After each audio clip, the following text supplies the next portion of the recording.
প্রথমেই সবাইকে জানাই শুভ পঞ্চমী। তো সকাল সকাল চলে এসেছি ছাদে, আর এনার দেখা পেলাম। তো বিয়ে এত বছর কিন্তু ছাদে কোনোদিন এনাকে দেখিনি, নামটা নিলাম না, ভয়তে দেখো তোমার দাদাভাইকে ডেকে এনেছি। তো ও দাঁড়িয়েছিল, আমি কিন্তু আমার ছাদ বাগান থেকে ফুল তুলছিলাম। আর এত ভয় লাগছিলো যে ভিডিওতে ফুল আর দেখাচ্ছি না তোমাদের, শুধু গাছই দেখতে পাচ্ছ তোমরা। তো চলে এসেছি ঠাকুর ঘরে। এই ইয়েলো ড্রেসটা, পিঙ্ক ড্রেসটা গোপুসোনাকে আমরা দিয়েছি, আর এই ড্রেসটা আমার যা দিয়েছে। তো গোপুসোনার মোট 3টে ড্রেস হয়েছে। আর ছাদ বাগানের ফুল দেখো কত সুন্দর ফুল ফুটেছে, কত ফুল, বেশ ভাল লাগে। এবার কিন্তু গোপুসোনাকে ঘুম থেকে তুলে নিলাম, নেওয়ার পরে কিন্তু বাসি ঠাকুরঘরটা দেখো মুছে নিয়ে এবার গোপুসোনাকে স্নান করিয়ে দেবো। আজকে কিন্তু দুধ দিয়ে গোপুসোনাকে স্নান করাচ্ছি। আর পঞ্চমী বলে ভাবলাম গোপুসোনাকে আজকে নতুন ড্রেস পরাবো, তাই দেখো স্নান করিয়ে নতুন ড্রেসটা পরিয়ে দেবো। তোমাদের পঞ্চমীতে কটা করে ড্রেস হয়েছে আর কোথায় কোথায় ঠাকুর দেখলে তোমরা কিন্তু অবশ্যই জানিও।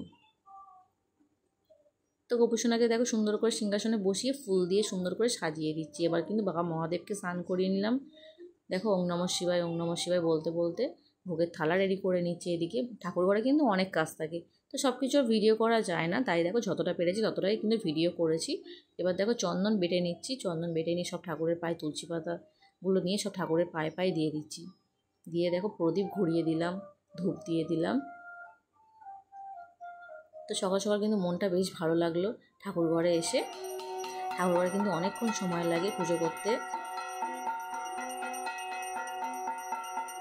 তো শাক্কাশা বাজিয়ে পুজো কমপ্লিট করে নিয়েছি।